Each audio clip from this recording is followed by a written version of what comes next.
누가복음 21장 34절부터 36절까지 말씀을 한 절씩 교독하시겠습니다. 너희는 스스로 조심하라. 그렇지 않으면 방탕함과 술 취함과 생활의 염려로 마음이 둔하여지고 뜻밖의 그날이 덕과 같이 너희에게 임하리라.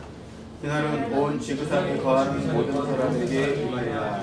함께 읽겠습니다. 이러므로 너희는 장차올 이 모든 일을 능히 피하고 임자 앞에 서도록 항상 기도하며 깨어있으라 하시니라. 아멘. 오늘은 월동 준비라는 제목으로 본 말씀을 위해서 함께 은혜를 나누도록 하겠습니다. 갑자기 겨울이 확 왔죠. 어제 아침 온도가 영하 6도. 와, 저는 며칠 전에 산에 올라갔다가 막 귀가 떨어지는 줄 알았어요. 그래서 올라가다 그냥 내려왔어요. 하도 추워가지고. 벌써 겨울이 왔습니다. 그래서 집집마다 월동분들을 하는데 이번 주에도 김장을 하시기 위해서 고향으로 몇 분 가시고 또 다음 주에도 김장 때문에 몇 분이 또 시댁, 또 친정에 가시는 분들 계신데 이맘때가 되면 월동 준비로 분주해지죠.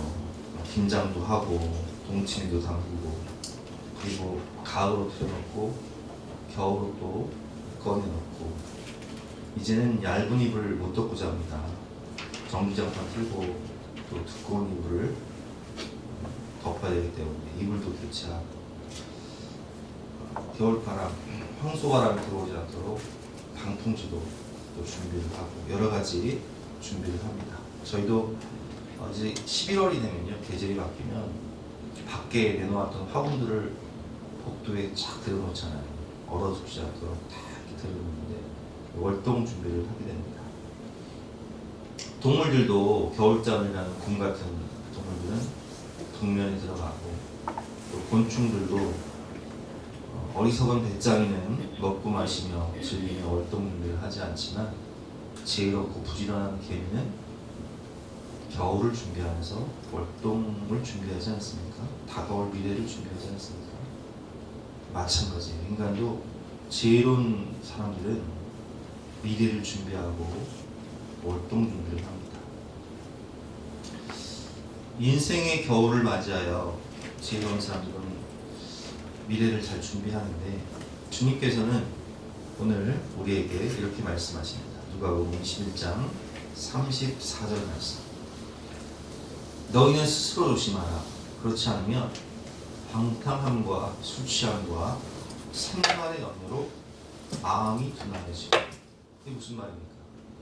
우리가 깨어있지 않으면 마음이 둔해서 그냥 이 세상을 살면서 먹고 마시고 즐기고 그리고 생활의 염려로 어떤 분들은 정말로 죽기 전날까지 일만 하다 가시는 분들 계세요.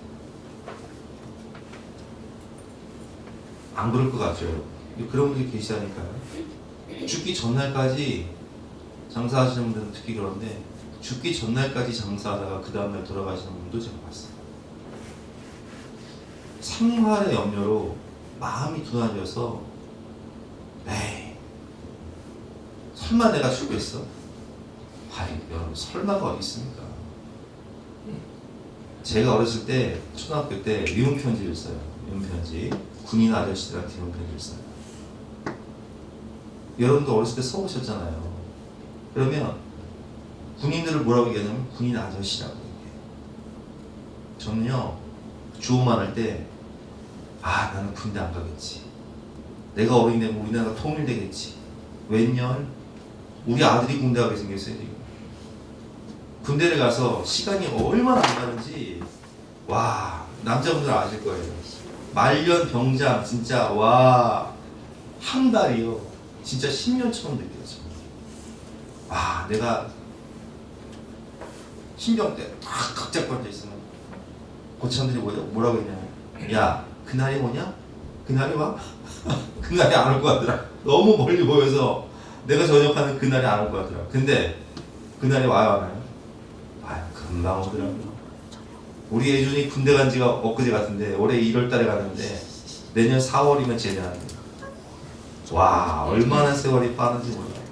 과연 내가 결혼할 날이 올까? 과연 내가 아빠가 될 날이 올까?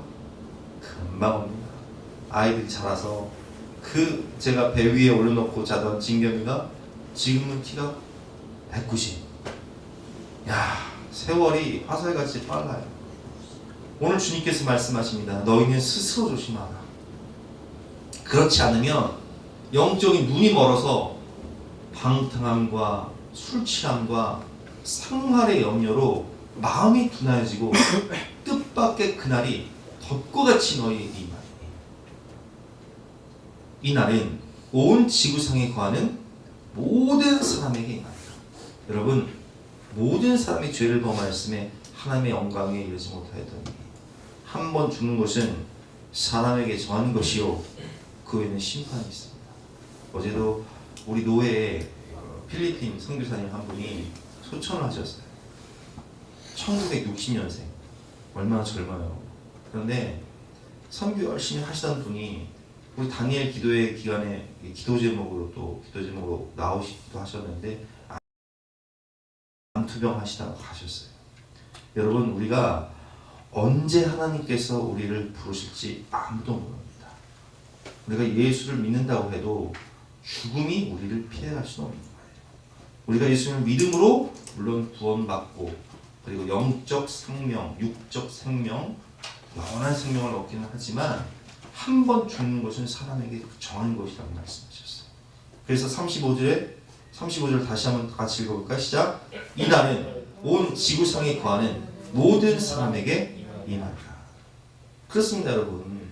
죽음이라는 종말이라는 것은 이 지구상에 거하는 모든 사람에게 임하는 거예요. 그렇기 때문에 우리는 항상 준비를 해야 되는 거예요. 먹고 마시고 즐기고 생활의 염려로 마음이 둔해져서 어리석게 살면 안 되는 거예요. 그럼 어떻게 우리가 인생의 월동 준비를 해야 될까요? 첫 번째로 항상 깨어 기도하라 말씀하고 계십니다. 36절 말씀 같이 한번 읽어보겠습니다. 시작. 이러므로 너희는 장차 올 이 모든 일을 능히 피하고 인자 앞에 서도록 항상 기도하며 깨어 있으라 하시니라. 아멘. 항상 깨어서 영적으로 깨어서 주님 만날 준비를 해야 돼요. 주님 다시 배올 날이 날로 다가와. 심판대 앞에서 주님을 만날 준비를 항상 기도로 깨어서 영적으로 깨어서 준비하라 말씀하고 있습니다. 특별히 우리는 어떤 기도를 해야 되냐면 회개 기도를 많이 해야 돼요. 주님 앞에 섰을 때 우리가 부끄럽지 않도록 회개 기도를 많이 해야 돼요. 우리가 청소를 하다 보면요, 와, 인내 먼지는 어디서 이렇게 나오는지 어제 분명히 청소를 했어요. 근데 오늘도 일어나서 햇빛 아래서 이불을 탁 털면 세상에 그 먼지가 어디서 이렇게 많이 나와요. 어디서 이렇게 많이 나오는지 아세요? 우리 몸이 먼지예요. 하나님이 흙으로 사람을 지으사 그거에 생기를 불어넣으시니, 그래서 이 흙이 원어로 뭐냐면 티끌이에요, 티끌. 그래서 여러분이 겨울이 되면요, 우리 몸에서 각질이 얼마나 많이 나오는지 몰라요. 그냥 우수수 떨어져. 비듬하게 티끌이에요. 여러분, 인간 자체가 그냥 먼지 덩어리예요. 쇳덩어리예요. 그래서 매일매일 씻어도 더러워. 저녁이 되면 하루 종일 먼지를 뒤집어서 집에 들어가니까 더러워. 매일매일 깨끗이 청소해도 그냥 몸 자체가 티끌 먼지기 때문에 그냥 햇빛 아래서 그걸 털면 먼지 덩어리예요. 마찬가지예요. 우리 인생 자체가 쇳덩어리이기 때문에 우리가 하나님 앞에 가기 위해서는 항상 깨어서 죽기 전까지 뭘 해야 돼요? 회개 기도를 많이 해야 돼요. 우리 아까 사제선언 때 제가 말씀드렸지만, 만일 우리가 죄가 없다고 말하면 스스로 속이고 또 진리가 우리 속에 있지 아니할 것이요, 만일 우리가 우리 죄를 자백하면 그는 미쁘시고 의로우사 우리 죄를 사하시며 우리를 모든 불의에서 깨끗하게 하실 것이다. 회개하는 것은 주님께서 다 용서해 주시겠다 말씀하셨어요. 그렇기 때문에 우리는 항상 깨어서 매일매일 주님 앞에 우리의 죄를 고백하고 회개하고 주님 만날 준비를 해야 하는 것입니다. 두 번째로 우리가 해야 될 것은 감사기도예요. 감사기도. 하나님과 사람에게 감사를 표현하며 살아야 합니다. 데살로니가전서 5장 17절 말씀. 쉬지 말고 기도하라. 범사에 감사하라. 이것이 그리스도 예수 안에서 너희를 향하신 하나님의 뜻이니라. 아멘. 부요자는 옵니다. 여러분, 부모님도 살아계실 때, 내 곁에 계실 때 우리가 감사를 표현하고 잘해드려야 돼요.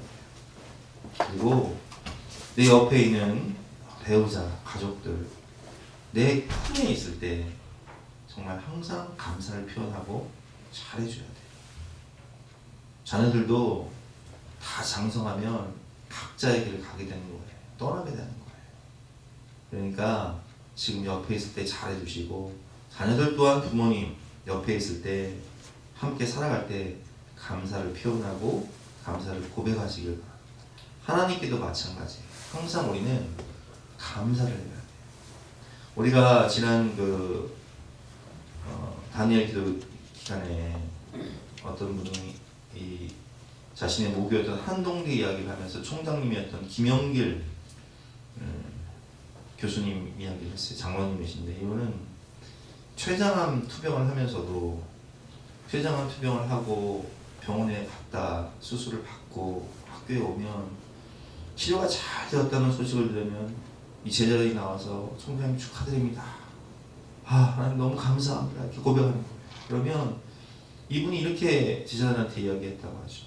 얘들아, 내가 치료가 잘 안 돼도 또 혹은 내가 하나님께 부름을 받아도 그것은 항상 감사할 일이란다.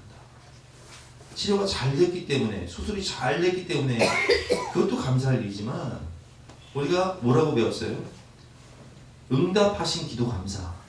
그러나 거절하신 기도 또한 감사한 거예요.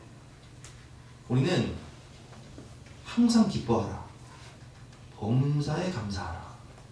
범사라는 뜻은 모든 일에 감사하라는 뜻이에요. 그래서 우리는 돌이켜보면 내 기도에 응답하신 것도 감사지만, 제가 수요일 때 그런 말씀했잖아요. 내 기도에 응답하지 않은 것이 더 감사하다. 제가 기도대로 됐다면 저는 절대로 목회자가 되지 않았을 거예요. 제가 기도대로 그냥 살았다면, 제 기도대로 살았다면 일사천리 만사형통, 고난도 없었을 것이고 주님 만날 일도 없었을 것이고 제가 영혼을 구원하는 축복의 통로가 되지도 못했을 거예요. 그냥 세상 것에만 몰두하면서 오늘 본문에 나온 것처럼 술 취함과 방탕함과 그냥 생활의 염려 가운데 살다가 지옥문을 향해 달려왔습니다. 그러나 거절하신 기도 때문에 내가 진리를 알게 되고 고난을 통해서 주님을 만나고 생명의 말씀을 읽게 되고 인생이 변화되고 여러분들을 만나고 이렇게 축복의 통로로 살아갈 수 있는 은혜를 주신 것이죠. 그래서 우리는 항상 하나님께도 감사를 고백하고 감사를 표현하시기 바랍니다. 그리고 우리는 어떤 기도를 해야 됩니까? 내가 죽기 전에 혹은 사랑하는 우리 가족들이 이 세상을 떠나기 전에, 그가 죽기 전에 그 영혼을 구원하기 위해서 생명책을 만들어서 그 이름을 불러가면서 매일매일 기도를 해야 돼요. 그래서 그 영혼이 하나님께 돌아와 영원한 천국에 갈 수 있도록 기도를 해야 돼요. 아직 구원받지 못한 가족들과 친구들의 이름을 불러가면서 우리는 매일매일 기도할 때 하나님께서 그 기도를 들으시고 역사하시는 거예요. 그건 제가 체험해서 알아요. 제가 우리 가족들의 이름을 불러가면서, 친척들의 이름을 불러가면서, 또 여러분들의 가족들의 이름을 불러가면서 기도할 때 하나님께서 그 기도에 응답하셔서 이 생명책에 있던 영혼이 이제 하나님 나라의 생명책에 기록되는, 그러니까 전도 대상자였던 분이 하나님 나라의 생명책 명단에 들어가는 축복을 저는 많이 체험했습니다. 그렇기 때문에 우리는 항상 깨어 매개기도 하고 감사기도 하고 그 영혼을 구원해달라고 기도를 해야 하는 것입니다. 두 번째로 말씀 안에서 깨어 있어야 합니다. 바울은 디모데후서 4장이 유언장인데 그가 죽기 전에 겨울을 맞이하면서 월동 준비를 하면서 그의 사랑하는 영적 아들 제자였던 디모데에게 이렇게 말하죠. 9절 말씀. 너는 어서 속히 내게로 오라. 대만은 이 세상을 사랑하여 나를 버리고 데살로니가로 갔고 그레스게는 갈라디아로 디도는 달마디아로 갔고 누가만 나와 함께 있느니라. 내가 올 때에 마가를 데리고 오라. 그가 나에게 유익하니라. 그는 자신의 죽음을 앞두고 마가 요한을 데려오라 이렇게 부탁을 합니다. 근데 마가 요한은 누구냐? 마가 요한은 바울이 제1차 전도여행을 떠날 때 바나바와 함께 떠나잖아요. 근데 바나바의 조카가 바로 마가였단 말이에요. 근데 1차 전도여행을 하는 중에 하나님이 이 바울에게 능력과 열정을 주셔서 많은 기적이 일어나요. 그래서 그 기적을 통해서 리더십이 바뀌어요. 원래는 누가 대장이었어요? 선교단체의 리더가 바나바였는데 바나바에서 바울로 바뀐단 말이에요. 그리고 이제 전도여행을 하는 중에 아주 한라산보다 높은 산맥을 만나는데 그 산맥을 넘어서 가야 되기 때문에 너무나 힘든 여정이었어요.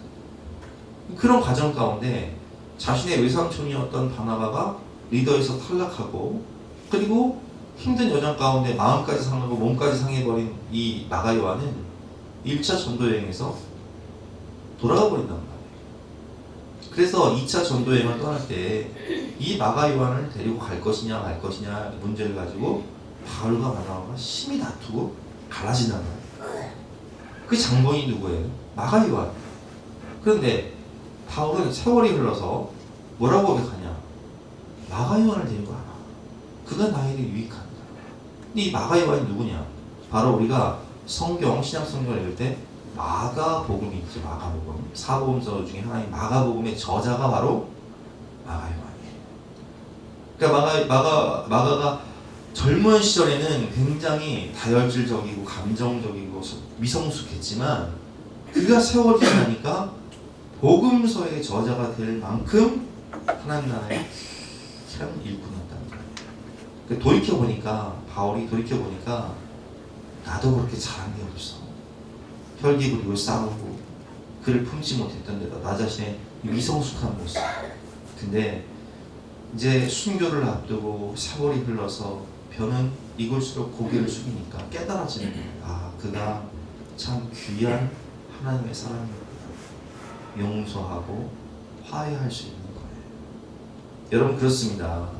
우리가 주님 나라에 가기 전에 할 것이 있다면 서로를 용서하고 또 화해하는 거예요. 저도 젊은 시절에는 굉장히 비판적이었어요. 개혁적이었죠. 그런데 제가 세월이 지나서 저 자신을 돌아보니까 제가 비판했던 그 사람들보다 제가 더 잘하냐? 그렇지 못하더라고요. 아, 내가 미성숙했구나. 내가 척이 없었구나. 내가 왜 그랬을까? 그런 후회를 많이 합니다. 여러분, 우리가 주님 만나기 이전에 주님께서 요구하시는 것이 있어요. 용서하라는 거예요. 화해하라는 거예요. 그래서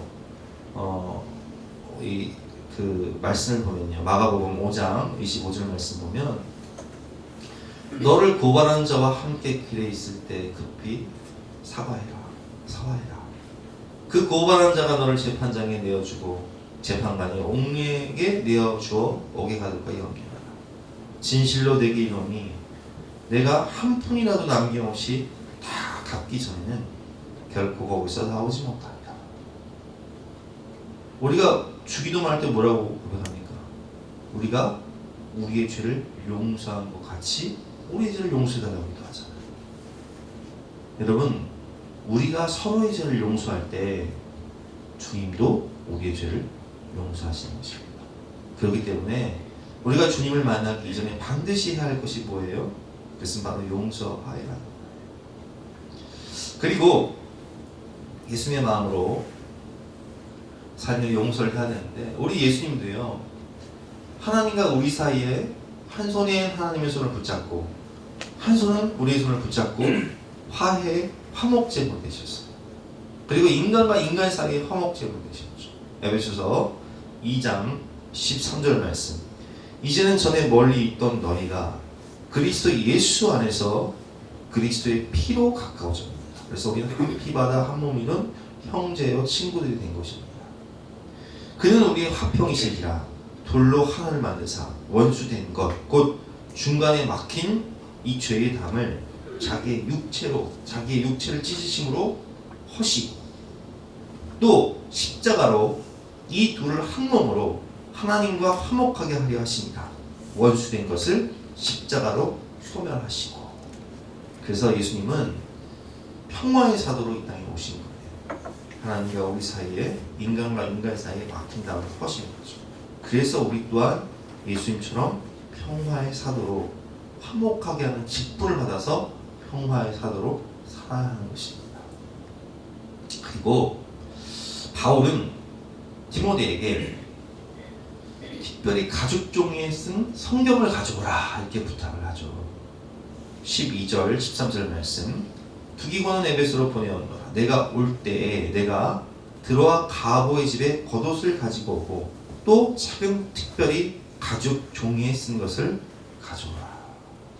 추우니까 감옥에 갇혀있는 바울은 월동 준비를 하기 위해서 두꺼운 겉옷을 가지고 와라. 그리고 올 때에 반드시 가죽 종이에 쓴 성경을 가져와라.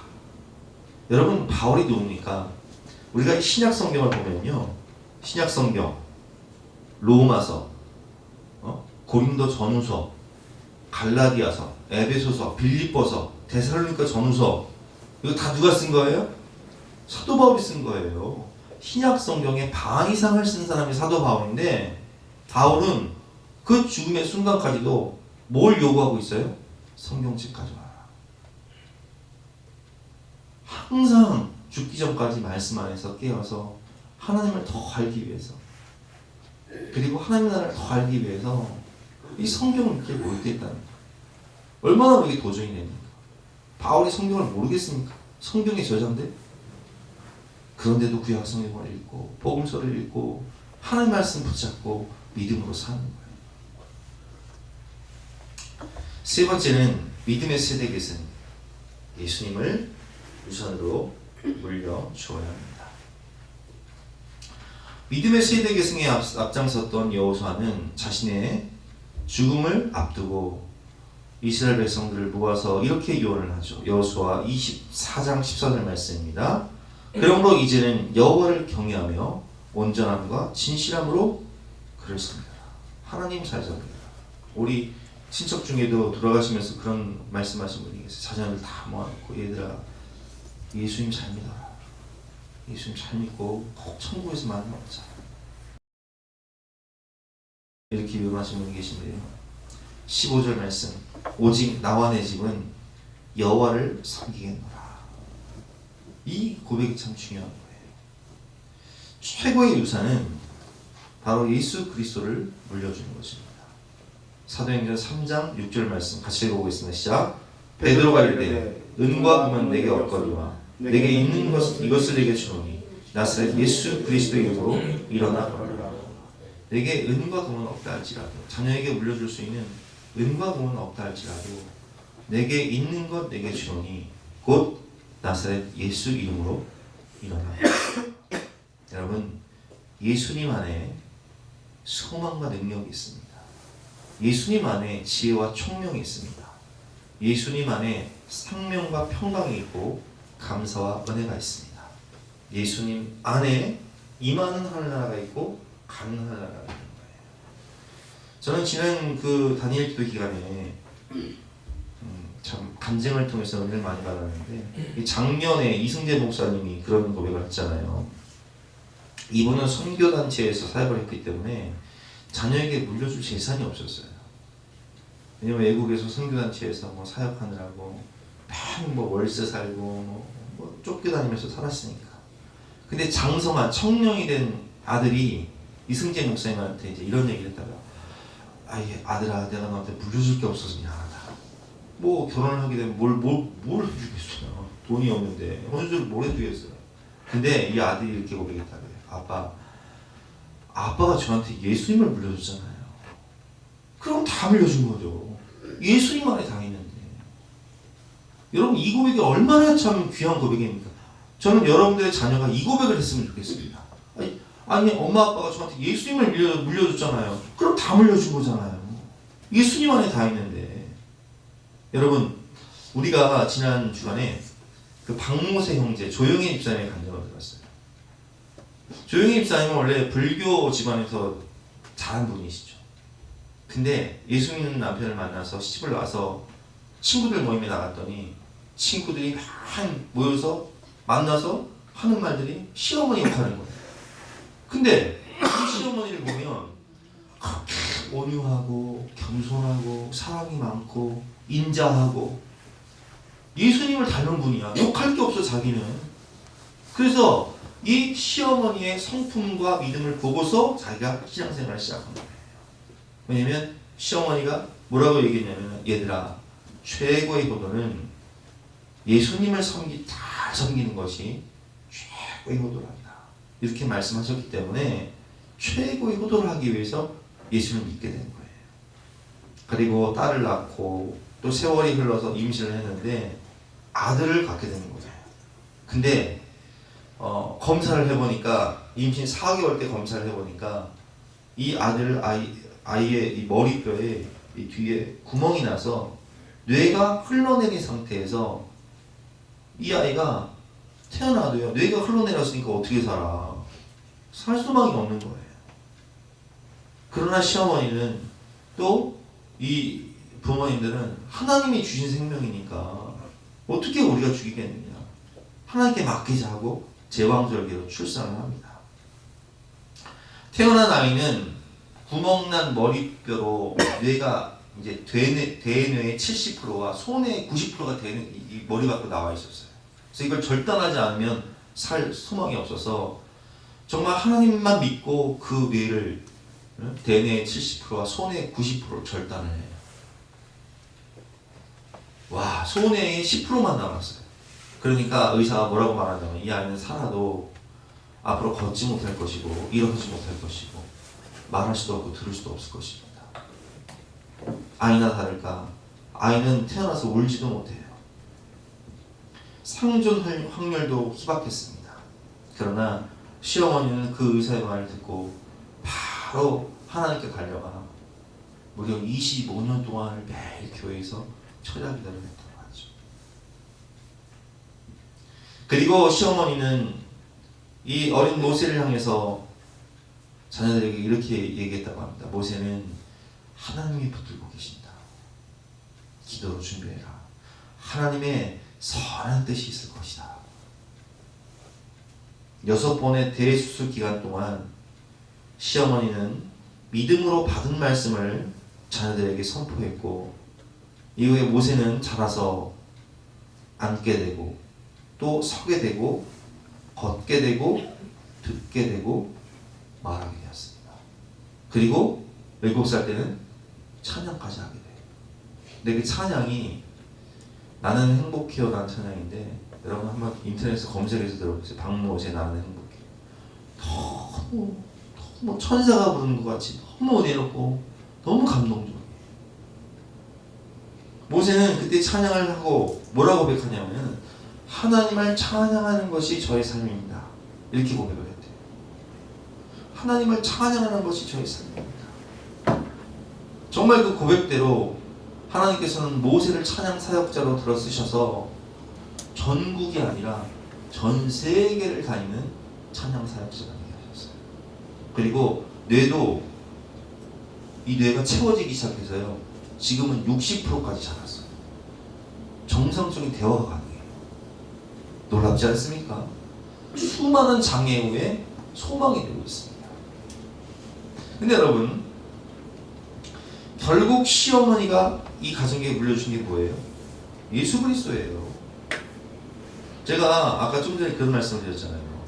예수님을 물려주는 것이 예수님 안에 소망과 능력이 있고, 예수님 안에 지혜와 총명이 있고, 예수님 안에 생명과 평강이 있고, 예수님 안에 감사와 은혜가 있다. 그렇기 때문에 예수를 물려주는 것이 곧 다 물려주는 것이다. 여러분, 예수 그리스도가 있는 사람은 우리가 우겨쌈을 당하여도 쌓이지 아니하고 답답한 일을 당하여도 낙심하지 않는 이유가 무엇입니까? 보배이신 예수 그리스도가 질그릇과 같은 내 안에 계시면 오뚜기처럼 다시 일어서는 거예요. 우리가 인생을 살다 보면 정말 생각지 못했던 많은 풍파와 고난과 역경과 시험이 올 수 있습니다. 그러나 우리가 보배이신 예수 그리스도를 질그릇과 같은 내 안에 모셔드리면 우리는 우겨쌈을 당하여도 쌓이지 아니하고 답답한 일을 당하여도 낙심하지 아니하고 오뚜기처럼 다시 일어설 수 있는 거예요. 예수 안에 다 있는 것입니다. 여러분, 우리가 은과 금은 내게 없을지라도 예수 그리스도를 물려주시는 저와 여러분 되시기를 주님의 이름으로 축원합니다. 아멘. 결론인데요, 인생의 월동 준비 반드시 필요합니다. 그날은 지구상에 있는 모든 사람에게 반드시 임하게 되는 날입니다. 저와 여러분 모두에게 그날은 반드시 올 것입니다. 지혜롭게 인생의 월동 준비를 하며 성령 안에서 늘 깨어 기도로 깨어 회개 기도하고 감사 기도하고 중보 기도하고 말씀 붙잡고 믿음으로 살고 믿음의 세대 계승, 믿음의 명문 가정을 세우고 예수 그리스도와 하나님의 나라를 최고의 유산으로 물려주는 저와 여러분 되시기를 주님의 이름으로 축원합니다. 아멘. 우리 함께 기도해 찬양하고 함께 기도하겠습니다.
여러분, 세상 사람들은 영의 눈이 열리지 않아서 술 취하고 방탕하며 그저 이 땅의 것만 추구하며 육신의 일만 시간 추구하며 지옥문을 향해 달려가고 있습니다.